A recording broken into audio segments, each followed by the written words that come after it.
अमृतवीर पुत्र हो, दृढ़ प्रतिज्ञा सोच लो, प्रशस्त पुण्य पथ है, बढ़े चलो बढ़े चलो। सभी बच्चों को नमस्कार, आप सभी का शक्ति क्लासेज में हार्दिक स्वागत है। तो प्यारे विद्यार्थियों, जैसा कि अपने देख रहे थे कक्षा 10 के विद्यार्थियों के लिए चैप्टर 5 नंबर जो अपना चल रहा था अर्थमेटिक प्रोग्रेशन यानी समांतर श्रेणियाँ, उसका आज अंतिम भाग लेकर के अपने आए हैं। आज ये चैप्टर अपना पूरा होने वाला है। तो चलिए अपने इसमें देखते हैं सवाल नंबर 15 और उसके बाद के बचे हुए सवाल। तो इस सवाल में दिया गया है कि निर्माण कार्य से संबंधित किसी ठेके में एक निश्चित तिथि के बाद कार्य को विलंब से पूरा करने के लिए जुर्माना लगाने का प्रावधान है। अपने देखते हैं बहुत से कार्य ऐसे होते हैं जहाँ पर समय पे उनको पूरा करवाना होता है, तो वहाँ पर जुर्माने की राशि है वो तय कर दी जाती है। और जुर्माने की राशि भी कैसे है कि जुर्माना लगने के बाद भी ऐसी बाउंडेशन दी जाती है कि व्यक्ति उस कार्य को जल्दी पूरा कर ले, कम दिनों में कर ले। कहने का मतलब पहले दिन का जुर्माना कम होगा, उसके बाद जुर्माना बढ़ता जाएगा, दूसरे दिन का, तीसरे दिन का। इसी तरह इसमें है, पहले दिन का जुर्माना है 200 रुपये, फिर 250 रुपये लगेगा, तीसरे दिन लेट हो गए तो आपके 300 रुपये लगे, यानी पहले दिन के 200 लग गए, फिर दूसरे के 250, तीसरे के 300, इस तरह से आपका जुर्माना है वो लगता जाता है। तो चलिए आगे क्या कह रहे हैं, प्रत्येक दिन का जुर्माना अपने ठीक पहले दिन के जुर्माने से 50 रुपये ज़्यादा है। ठीक है, एक ठेकेदार को जुर्माने के रूप में कितनी राशि अदा करनी पड़ेगी, भुगतान करना पड़ेगा यदि वह कार्य को 30 दिन देरी से करता है। तो कहने का मतलब ये है बच्चों, यहाँ पर यदि मैं देखूं तो प्रथम दिन का जो जुर्माना, पहले दिन का जुर्माना, तो पहले दिन का जुर्माना यदि देखें बच्चों तो अपने पास है 200 रुपये। ठीक है, इसी तरह दूसरे दिन का जुर्माना देखूं तो बच्चों है 250 रुपये। तीसरे दिन का जुर्माना दे रखा है बच्चों 300 रुपये। तो कहने का मतलब यही है इसका कि ठीक पहले दिन से 50 रुपये अधिक है, यही इसमें आ रहा है। अब यदि मैं इसको देखूं तो 200, 250, 300, इस तरह से यह एक एपी बन रही है, यह एक एपी है। ठीक है, ये एक एपी बन गई है। आप देख रहे हो कि इसमें जो अगला पद है वो ठीक पिछले पद से 50 रुपये ज़्यादा आ रहा है, तो ये एक एपी का निर्माण हो रहा है यहाँ पर। ठीक है, आगे बढ़ते हैं। अब वो कह रहा है 30 दिन का विलंब कर देता है, तो 30 दिन का विलंब करेगा तो बच्चों ना कि उसको सिर्फ 30वें दिन का ही जुर्माना देना है, उसको 30 दिनों के योग का जुर्माना देना है। तो सोचो कितनी बड़ी राशि हो जाएगी। वो राशि आपको ज्ञात करनी है। जैसे पहले दिन के 200 रुपये लगेंगे, फिर 250, 300, इस तरह से 30 दिन का जो योग है वो आपको ज्ञात करना है। तो कहने का मतलब मेरा ये हुआ बच्चों कि अपने को 30 दिन का जो जुर्माना है वो ज्ञात करना है, योग तो S 30 का मान ज्ञात करना है। तो चलिए शुरू कर देते हैं। A का मान 200, D का मान 250 माइनस 200 यानी 50, और N का मान 30, और आपको S 30 चाहिए बच्चों, यानी SN चाहिए। ठीक है, तो देखो SN का फॉर्मूला लगा देता हूँ। SN N/2 2A N - 1 गुणा D। तो आपको 30 पदों का योग चाहिए बच्चों, तो 30/2 2A। A का मान देखो यहाँ पर 200 है, ये हो गया 30, तो 30 - 1, और D का मान हो गया बच्चों 50 रुपये बढ़ के जा रहा है। ठीक है, ये हो गया 15, ये हो गया 400, ये हो गया 29 × 50। इसको यदि देखूँ तो 15, 400, और ये गुणा करेंगे बच्चों 9 × 5 = 45, और ये आगे 1450। ठीक है, इसको योग करूँगा तो 15 गुणा में ये आ जाएगा 1850। इसका योग करेंगे तो 15 × 5 = 75, 7, 15 × 8 = 120, 120 और 7 127, 12, 15 और 12 27, तो 27,750 रुपये उसको अदा करने पड़ेंगे 30 दिन का विलंब जो जुर्माना है आता है। 30 दिन का जुर्माना 27,750 रुपये, ये राशि है उसको अदा करनी पड़ेगी। तो इस तरह से अपने जो जुर्माने की राशि है उसका योग ज्ञात कर सकते हैं, ना कि सिर्फ अपने को 30वें दिन का जुर्माना पूछा है। चलिए बढ़ते हैं अगले सवाल की ओर। तो अगला सवाल यदि देखें बच्चों अपने, बहुत ही अच्छा सवाल है।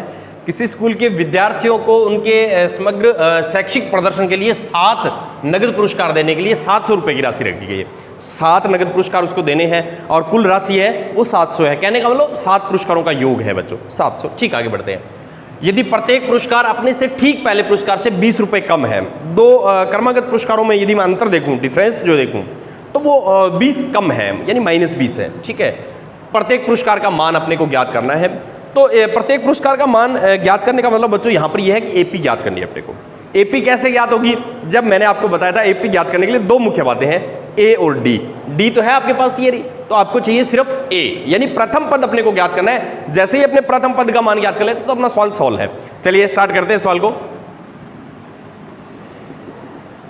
पुरस्कारों की संख्या लिख देता हूं। पुरस्कारों की संख्या n का मान है 7 बच्चों, और 7 पुरस्कारों का योग जो है, 7 पुरस्कारों के लिए कुल राशि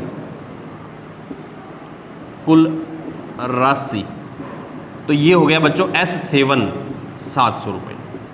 ठीक है, S7 हो गया। अभी 7 पुरस्कारों का, जिसको SN के रूप में लिख सकते हैं, 7 हो गया, 7 पुरस्कारों का योग हो गया। ठीक, आगे बढ़ता हूं। प्रत्येक पुरस्कार अपने से ठीक पहले पुरस्कार से 20 रुपए कम है, तो दो क्रमागत पुरस्कारों में अंतर, ये है बच्चों अंतर जो अपने सार्वंतर के नाम से जानते हैं। तो ये सार्वंतर D हो गया, D का मान है -20 इसमें।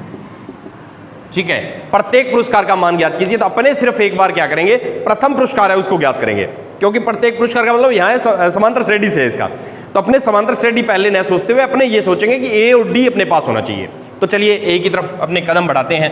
तो यहाँ पर अपने पास देखो दिया हुआ बच्चों A का मान पूछ रहा है, D का मान -20 है, और N 7 है, SN है वो 700 है, इस तरह से। तो वही सवाल बन गया। ये 4 पार्ट्स होते हैं जिसमें 3 दे रखे, आपको एक पूछा गया, तो बिल्कुल आसानी से अपने ज्ञात कर सकते हैं इसको। तो चलिए SN बराबर n/2 2A + n-1 और n/d। ठीक है, SN का मान है 700।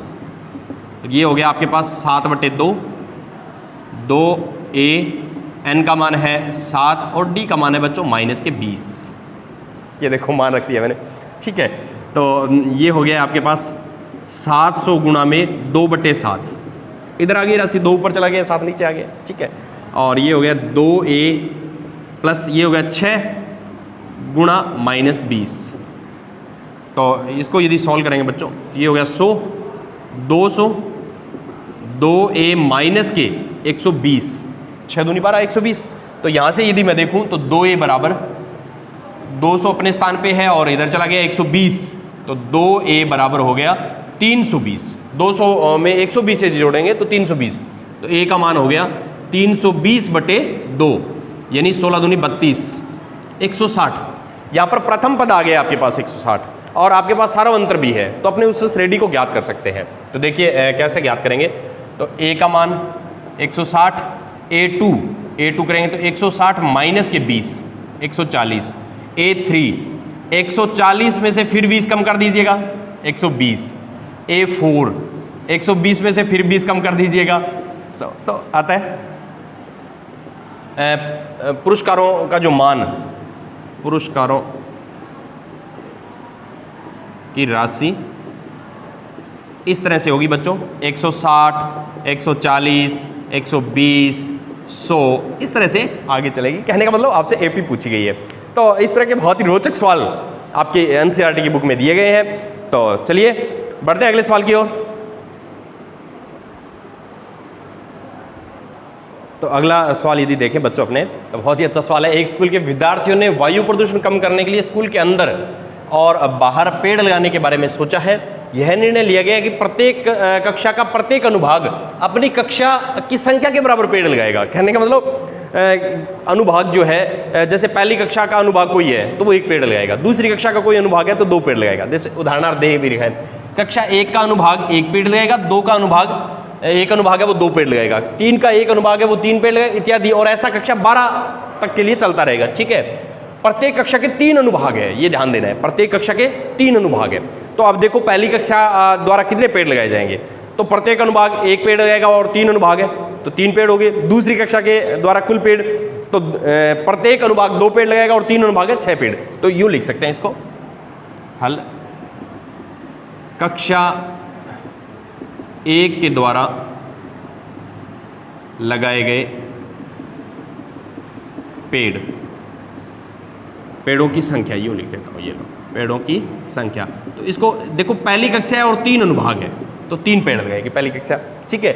और कक्षा 2 के लिए यदि बात करूँ मैं, कक्षा 2 के द्वारा लगाए गए पेड़ों की संख्या, तो ये हो जाएगी बच्चों 2 गुणा 3 यानी 6 पेड़, ठीक है। इसी तरह मैं यदि कक्षा 3 की बात करूँ, तो देखिए कक्षा 3 के लिए तो ये बन जाएगी बच्चों 3 गुणा में 3 यानी 9।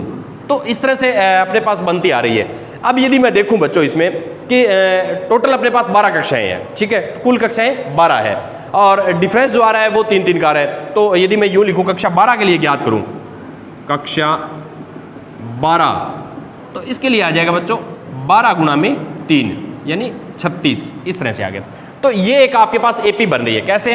देखो इसमें इस तरह से बन रही है कि 3, 6, 9 और 36, ये एक परिमित समांतर श्रेणी है, ठीक है, एक परिमित एपी है, ठीक है। अब देखो अपने को क्या करना है, अपने को ये कह रहा है कि विद्यार्थियों के द्वारा लगाए गए कुल पेड़ों की संख्या। तो कहने का मतलब इसके 12 पदों का योग, या यूं कहूं कि इस पूरी श्रेणी का योग चाहिए, ठीक है। तो यहां पर यदि आप ध्यान से देखें तो कुछ बातें आपको नजर आ रही है बच्चों। प्रथम पद आपको पता लग रहा है 3, अंतिम पद आपको पता लग रहा है 36, n का मान सोचिए, n का मान भी पता लग रहा है मेरे को।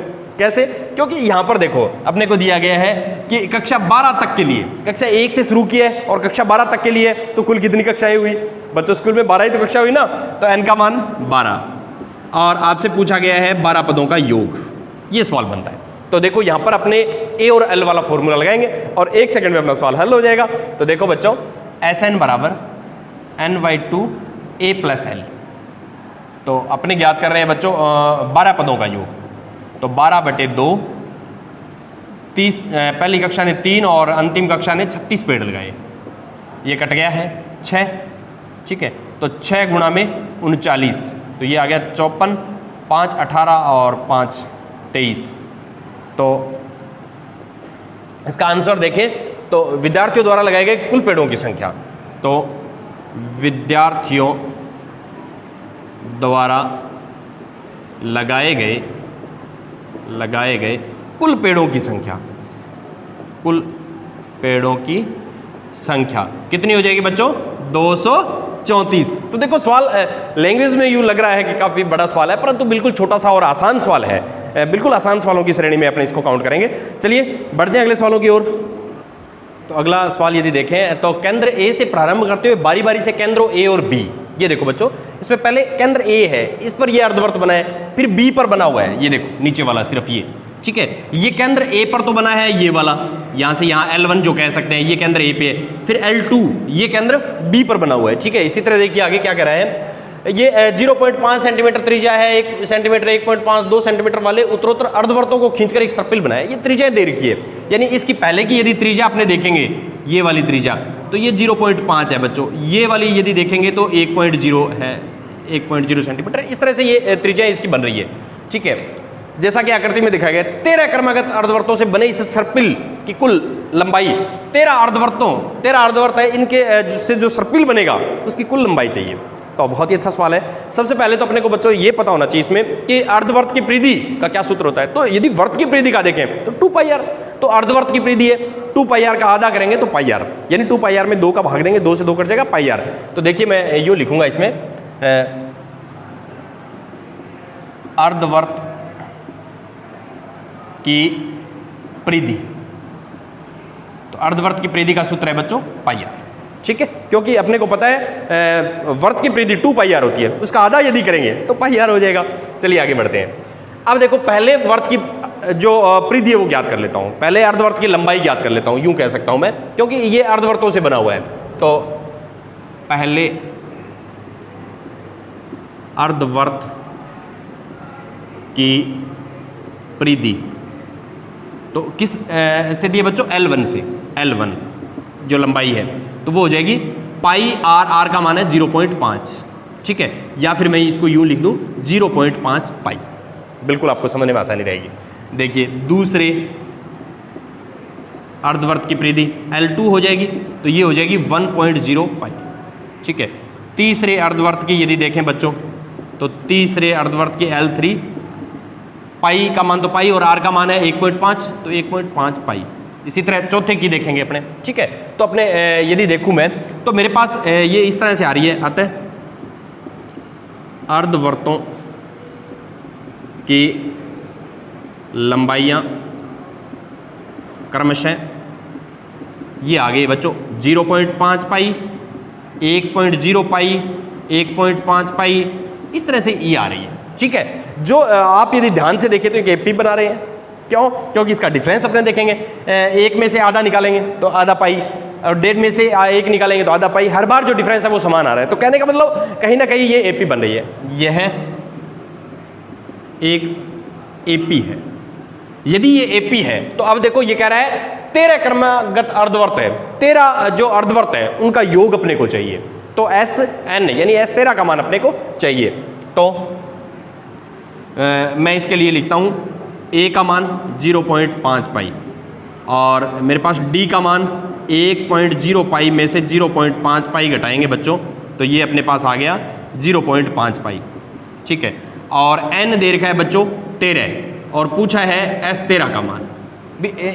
ये जो सर्पिल जो पूरा बना है योग, देखो ये पहले अर्धवर्त की परिधि है, फिर इसमें ये जोड़ देंगे, इसमें ये जोड़ देंगे, इसमें ये जोड़ देंगे, इस तरह से ये राउंड चलता रहेगा और 13 अर्धवर्तों की परिधि है, उसका योग अपने को चाहिए।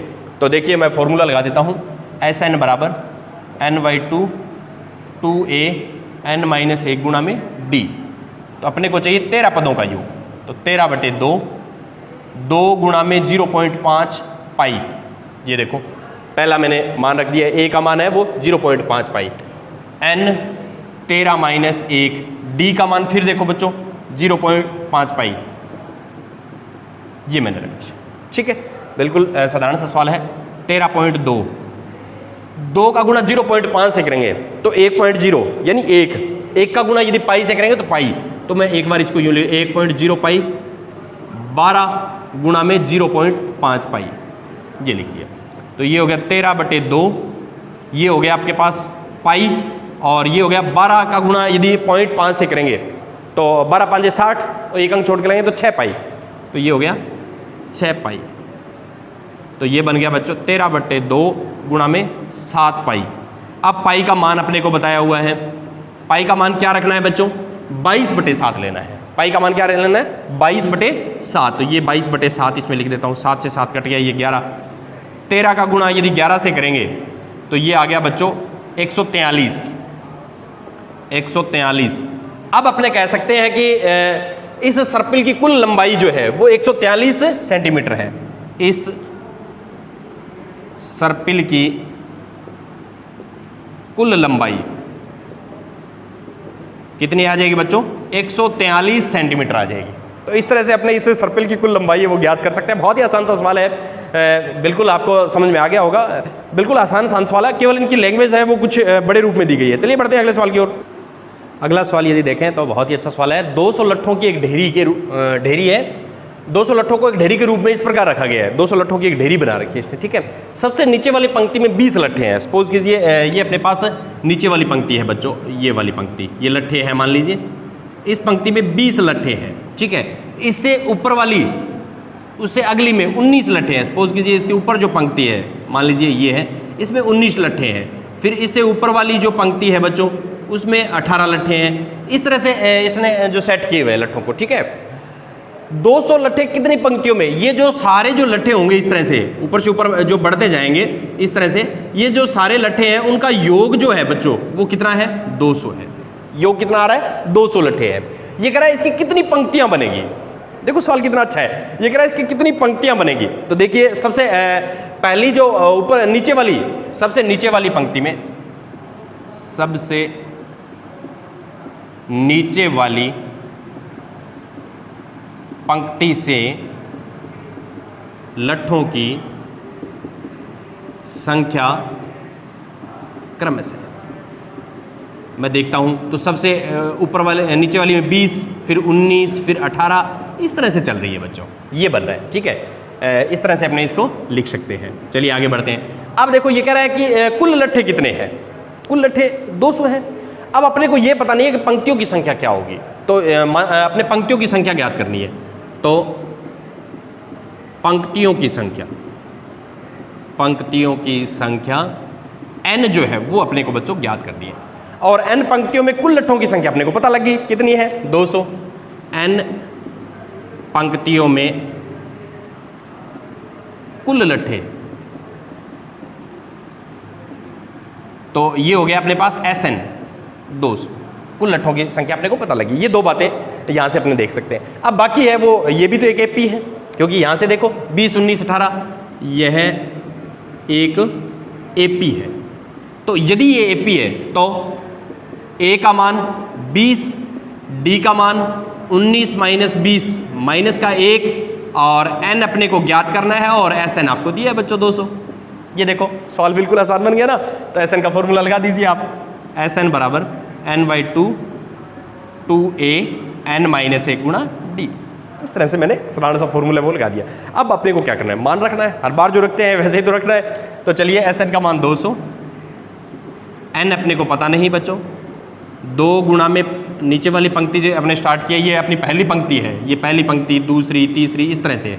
तो पहली पंक्ति में है मेरे पास 20 लट्ठे हैं बच्चों, n अपने को पता नहीं है, और d का मान है वो एक एक कम होता जा रहा है, यानी अपने शुरुआती जो पंक्ति है वो अपने नीचे से काउंट कर रहे हैं, ठीक है ना। अपने ये देख लेंगे लास्ट पंक्ति ऊपर तक जाएंगे तो काउंट करेंगे कितनी पंक्ति होगी, वो n का मान है अपना। तो इसको यदि देखूं तो ये हो गया 200 गुणा में 2 n, ये हो गया 40, ये हो गया माइनस के n और प्लस का 1, ठीक है। ये हो गया बच्चों आपके पास 400, ये हो गया n, ये हो गया 41 माइनस n। इसको यदि देखें तो 400, ये हो गया 41 n माइनस n स्क्वायर, ये इधर आ जाएगा बच्चों, पक्षांतर में कर देता हूँ। तो n स्क्वायर माइनस के 41 n और प्लस के 400, ये बन गया 0। ये एक द्विघात समीकरण का रूप आ जाता है, और ये अपने पहले भी चर्चा की थी कि यदि अपने को Sn दिया है और n पूछ रहा है तो बच्चों द्विघात समीकरण बनती है n में, तो आपको द्विघात समीकरण सोल्व करनी है। तो देखो इसमें AC का मान देखूँ तो 400, तो 41 के बच्चों दो ऐसे टुकड़े अपने को करने हैं कि जिनका गुण है वो 400 आए, और जोड़ 41, तो 41 के दो टुकड़े, तो 16 और 25 को यदि मैं देखूं, 16 और 25 तो 6 5 30, 3 5 और 3 8, और ये देखो बच्चों 400। तो 16 और 25 इसके जो दो टुकड़े हैं वो आ जाएंगे। तो देखो कैसे अपने लिखेंगे, n स्क्वायर 25n और जोड़ में है तो 25n में 16n जोड़ेंगे तब 41 आएगा। तो कोष्टक है उसको हटा देता हूँ ब्रैकेट को, तो ये आ गया इस तरह से, ये बन गई है। अब अपने देखते हैं द्विघात समीकरण हल करना अपने सीखा था। प्रथम दो पद उनमें से व्यनिष्ठ निकालो, कॉमन इसमें आ रहा है n, तो n माइनस 25 यहाँ से 16 और n माइनस 25 बराबर 0, तो n माइनस 25 और n माइनस 16, तो ये आ गया n माइनस 25 बराबर 0, और दूसरा आ गया बच्चों n माइनस 16 बराबर 0। तो यहाँ से मान आ गया n का 25 और यहाँ से n का मान आ गया 16। तो अपने देखा था n का मान है वो धनात्मक पूर्णांक आना चाहिए, बिल्कुल धनात्मक पूर्णांक है दोनों, परंतु लट्ठों की संख्या ऐसे कैसे हो सकती है कि भी 16 रखें, इस तरह से ये सेट करते जाएंगे, 16 लट्ठे रखेंगे तो भी 200 होगा और 25 है तो भी 200 होगा। तो ये एक रोचक बात यहाँ पर आ रही है कि कौन सा वैलिड होगा इसमें से, दोनों धनात्मक पूर्णांक की जो कंडीशन है उसकी तो पालन कर रहे हैं। तो देखो इसके लिए मैं ये देखता हूँ 25 पंक्ति मान लेता हूँ, n का मान 25 मानता हूँ, 25वें पंक्ति में लट्ठों की संख्या देख लेते हैं, क्योंकि अपने को ये भी तो पूछा गया ना सबसे ऊपरी पंक्ति, तो सबसे ऊपरी पंक्ति n 25 ले तो 25वीं बनेगी। यदि n 25 है तो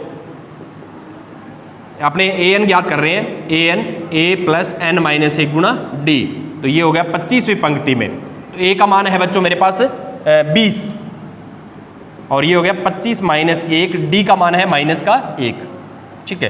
तो ये हो गया 20 24 गुणा में माइनस 1, तो ये आ गया 20 माइनस 24। ये कह रहा है कि अंतिम जो पंक्ति है 25वीं पंक्ति है उसमें माइनस 4 लट्ठे होंगे। तो ये तो एक केवल गणितीय रूप में कह सकते हैं कि माइनस 4 है, परंतु वास्तव में तो लट्ठों की संख्या माइनस 4 नहीं हो सकती ना। तो ये मान अपने पास n का मान 25 है, वो अस्वीकार्य है। लट्ठों की संख्या ऋणात्मक नहीं हो सकती बच्चों, नहीं हो सकती, अतः n बराबर 25 अस्वीकार्य है। तो ये तो अपने पास क्लियर हो गया कि लट्ठों की संख्या है वो 25 नहीं हो सकती, इसलिए ये मान अपने पास अस्वीकार्य हो गया। चलिए अब अपने क्या करते हैं, दूसरे मान को और चेक करते हैं, उसके लिए क्या स्थिति बनती है। अब मैं लेता हूं n का मान 16, ठीक है। तो यदि n बराबर 16 तो a प्लस n माइनस 1 गुणा d, यानी अपने सबसे ऊपरी पंक्ति में लट्ठों की संख्या ज्ञात कर रहे हैं। तो a 16, ये हो गया 20 लट्ठे हैं ना स्टार्टिंग में, 20 16 माइनस 1 और ये हो गया माइनस का 1, 20 प्लस 15 गुणा में माइनस का 1, तो ये हो गया 20 माइनस 15 5, बिल्कुल 5 लट्ठे हो सकते हैं। तो ये जवाब हो गया अपना सबसे ऊपरी पंक्ति में कितने लट्ठे हैं। तो सबसे ऊपरी पंक्ति में लट्ठे तो कितने हो जाएंगे बच्चों, 5 लट्ठे हो जाएंगे। तो इस तरह से आप दोनों जो मान हैं उनको अच्छी तरह से क्लियर करेंगे कि ये मान अस्वीकार्य है, ये स्वीकार्य क्यों है, ठीक है। तो मैंने दोनों पार्ट्स इसके आपको करके दिखाए हैं। बिल्कुल आप इसी तरह अपनी नोटबुक है उसमें अपना जो कार्य है वो करेंगे अच्छी तरह से, ताकि जब भी आप एग्जाम के समय इस बात को समझें तो आपको समझ में आ जाए। चलिए बढ़ते हैं अगले सवाल की ओर। तो देखो बच्चों, अंतिम सवाल है 20 नंबर सवाल। एक आलू दौड़ में प्रारंभिक स्थान पर एक बाल्टी रखी हुई है, जैसे ये बाल्टी रखी हुई है बच्चों, ठीक है, जो पहले आलू से 5 मीटर की दूरी पर है। ये पहला आलू है, 1 नंबर जो लगाया मैंने, पहला आलू है, इसे 5 मीटर की दूरी पर है, ठीक है। अन्य आलुओं को एक सीधी रेखा में, बिल्कुल सीधी रेखा में है, देखो परस्पर 3 मीटर की दूरी सभी के बीच में। पहला आलू जो बाल्टी से है वो 5 मीटर की दूरी पर है, बाकी सभी एक दूसरे आलू से 3-3 मीटर की दूरी पर है। चलिए, इस रेखा पर 10 आलू है, बिल्कुल 10 आलू मैंने रखे हुए हैं, ठीक है। प्रत्येक प्रतियोगी बाल्टी से चलना प्रारंभ करता है। कोई प्रतियोगी है वो यहां से चलना स्टार्ट करेगा, ये है, यहां से जाएगा ऐसे, ठीक है। बाल्टी से चलना प्रारंभ करती है, निकटतम आलू को उठाती है, सपोज कीजिए इस आलू को उठाया, ठीक है, उसे लेकर वापस दौड़ लगाती है, इसे दौड़ वापस इस बाल्टी में आ जाएगी, ठीक है। यूं, ये पहला राउंड है, ये पहला राउंड हो गया बच्चों, इस तरह से चलेगा, ठीक है। दूसरा आलू उठाने के लिए वापस दौड़ती है। अब सपोज करो ये आलू तो उठा लिया, अब दूसरे आलू के लिए तो ये लो यहां आएगी और यहां से वापिस, ये दूसरा राउंड है बच्चों। ये पहला राउंड था, ये दूसरा राउंड है। इसी तरह आलू उठाने के वापस दौड़ती है, उसे उठाकर बाल्टी में डालती है, तब तक कैसा करती रहेगी कि जब तक सारे आलू है जो बाल्टी में ना आ जाए, ठीक है। तो इस प्रतियोगिता में कुल कितनी दूरी उसको दौड़नी पड़ेगी। बहुत ही अच्छा सवाल है। तो देखो बच्चों, पहला आलू उठाने के लिए कितनी दूरी दौड़नी पड़ेगी। 5 तो पहले जाएगी और 5 वापिस आएगी, कितनी होगी, 10 होगी ना। तो पहले आलू के लिए आलू को बाल्टी में डालने के लिए तय दूरी, पहले आलू के लिए देखें बच्चों, तो 5 का डबल कर देंगे, 5 जाएगी और 5 आएगी, 10 मीटर, ठीक है, साधारण सी बात है, 10 मीटर है। अब दूसरे आलू के लिए जरा सोचिए, दूसरे आलू के लिए 5 और 3 8 तो जाएगी और 8 ही वापिस आएगी, ठीक है। तो ये लिखता हूं मैं दूसरे आलू के लिए, दूसरे आलू को बाल्टी में डालने के लिए तय दूरी, तो ये हो जाएगी बच्चों 5 + 3 का डबल। समझ में आ गया, क्योंकि 5 तो पहले आलू तक की दूरी है, फिर उससे आगे 3 है ना, तो 5 + 3 यानी 2 गुणा में 8 16 मीटर उसको चलना पड़ेगा। तीसरे आलू के लिए देखता हूं बच्चों, तीसरे आलू को बाल्टी में डालने के लिए तो दुगुना करेंगे किसका, 5 + 3 + 3, तो ये हो जाएगा बच्चों, देखो 5 + 3 + 3, ये 3 हो जाएगी तीसरे आलू के लिए, तो ये हो गया 6 और 5 11, तो 22 मीटर उसको चलना पड़ेगा। इस तरह से यदि अपने पास देखें तो ये दूरियां आ रही है, तो इसको मैं यूं लिख सकता हूं, आता है, ये बन गई अपने पास 10 10 16 22, इस तरह से एक एपी बनती है, एपी बनती है। अब इस एपी में यदि अपने देखें तो पद कितने हैं बच्चों, कितने पद है, आलू है उतने पद है, जितने आलू है उतने उसको राउंड लगाने। तो यूं कहूं कि इस एपी में ए का पदों की संख्या देख लेता हूं, पदों की संख्या n जो है वो है बच्चों 10 आलू है, तो पदों की संख्या है वो 10 होगी, ठीक है, या आलूओं की संख्या कह दें, कोई अपने पास पदों की संख्या है। तो अपने को ये कह रहा है, यहां पर देखो इस प्रतियोगी को कुल कितनी दूरी चलनी पड़ेगी, तो ये 10 पदों का योग पूछ रहा है बच्चों आपसे। तो ए का मान यहां पर है 10, डी का मान है 16 - 10 6, n है 10 और आपसे पूछा गया S10। ये सवाल है, देखो बिल्कुल आसान सवाल है, लैंग्वेज में जरूर थोड़ा सा विस्तार से दिया हुआ है, परंतु सवाल बिल्कुल आसान है। तो चलिए बच्चों इसको सॉल्व कर देते हैं। SN n/2 2a n - 1 गुणा d, आपको चाहिए 10 पदों का योग, तो 10/2 2 गुणा में 10, ठीक है, और 10 माइनस 1 और ये हो गया 6 का डिफरेंस है इसमें। यदि अपने देखें तो 6 के डिफरेंस से ये श्रेणी आगे बढ़ रही है। तो ये हो गया बच्चों 5, 20 और ये हो गया 9 गुणा 6, 5, ये हो गया 20 प्लस 9 छके 54, तो ये हो गया 5 गुणा में 74 हो गया बच्चों। तो 5 चौके 20 ऐसा लगी 2, 35 और 2 37, अतः कुल तय दूरी देखें तो बच्चों कितनी आ गई? 370 मीटर आ गई है। इसकी यदि कुल तय दूरी में देखूं तो 370 मीटर आ गई है। तो इस तरह से आज अपनी समांतर श्रेणी पूरी हुई। मेरा विश्वास आपको समझ में आई होगी। बिल्कुल बच्चों परीक्षा की दृष्टि से बहुत महत्वपूर्ण है। इसको आप अच्छी तरह से अपने नोटबुक में तैयार करेंगे। कैसा ये पूरा चैप्टर अपने को लगा, कैसे आपको समझ में आया, कमेंट बॉक्स में जरूर डालिएगा, और ताकि मुझे पता चलता रहे कि आप लोगों को कैसा ये चैप्टर लगा, कितना समझ में आया। तो मिलते हैं अगले वीडियो में अगले नए चैप्टर के साथ। तब तक के लिए धन्यवाद।